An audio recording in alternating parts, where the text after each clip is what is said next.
Thank you, Mr. Speaker. And I know the whole House will be shocked by the news that a soldier has been attacked in Kent. Our thoughts are with him, his family and our armed forces who serve to keep us safe. We wish him a swift recovery. Yeah. Mr. Speaker, the whole House will also want to join me in wishing Team GB good luck as they travel to Paris for the Olympic Games. Yeah.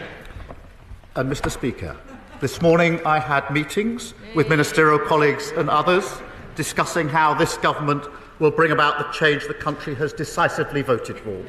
In addition to my duties in this House, I shall have further such meetings today. Thank you, Mr. Speaker. Can I join with the Prime Minister in expressing my shock at the attack on a British soldier? Our thoughts are with him and his family as we wish him a speedy recovery. And I also join with the Prime Minister in his warm words about our Olympic athletes. I've no doubt that after years of training, focus and dedication, they'll bring back many gold medals. Although, to be honest, I'm probably not the first person they want to hear advice from on how to win. But I'm glad in our exchanges. I'm glad, Mr. Speaker. Mr. Speaker, I'm glad in our exchanges so far we have maintained a cross-party consensus on important matters of foreign policy. And in that spirit today, I wanted to focus our exchange on Ukraine and national security.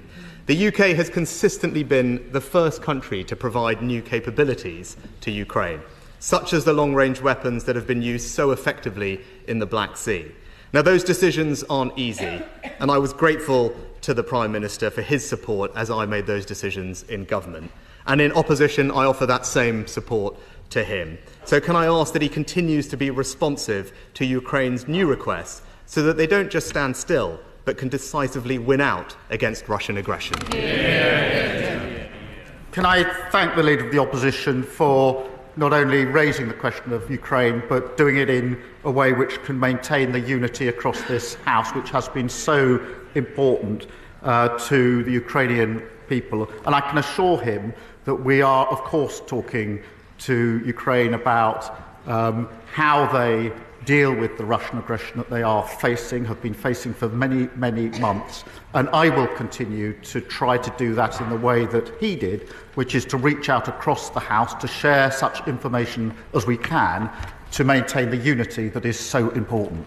Rishi Sunak. I thank him for that response. Now, I also found that one of the UK's key roles as Ukraine's closest ally is to encourage other countries to follow our lead in providing new military capabilities. And in that vein, when he saw Chancellor Scholz recently, I'm sure he thanked him for the considerable air defence that the Germans are providing the Ukrainians. But did he also raise with him the issue of the Germans perhaps providing long-range missiles, just as the UK, America and France have now done? I had the opportunity in Washington at the NATO Council to talk to our German counterparts. There was a strong theme there on Ukraine, discussed with all of our allies, and part of my message was to urge all of our allies to provide further support where they can to the Ukrainian people, and that was well received, and there was unity coming out of the NATO Council. That's what we must all do.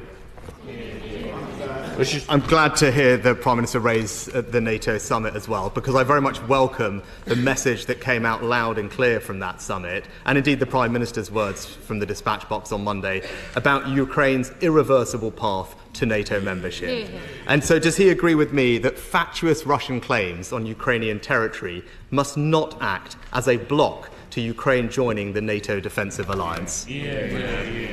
I wholeheartedly agree, and it is for NATO allies to decide who is a member of NATO, formed 75 years ago, proud and probably the most successful alliance that's ever been formed. And that's why it was really important at the summit that we were able to say there is now this irreversible path to membership. That's a step forward from a year ago, and President Zelensky was very pleased that we've been able to make that successful transition.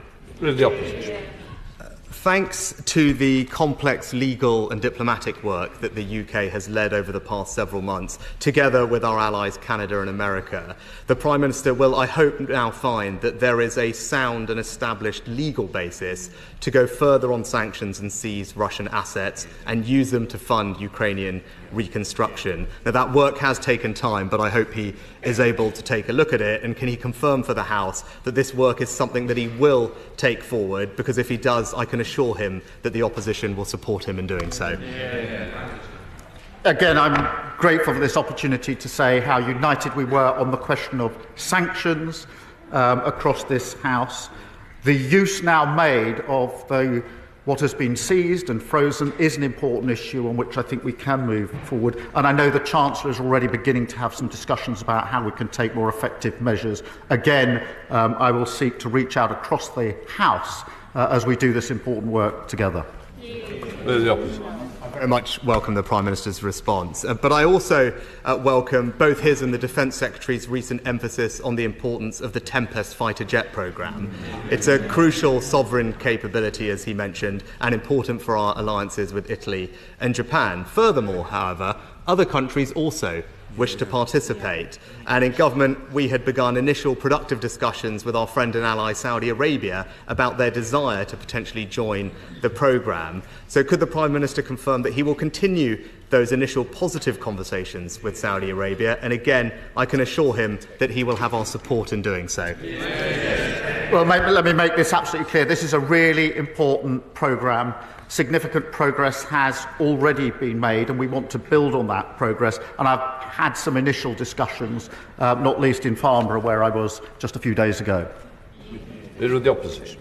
Finally, Mr. Speaker, can I just say that in the dangerous and uncertain world that we now sadly live in, I know firsthand how important it is that our Prime Minister can use his prerogative power to quickly respond militarily to protect British national security, sometimes without giving this House prior notice. Now, these are perhaps the most difficult decisions that a Prime Minister can take, and I welcomed his support when I made them.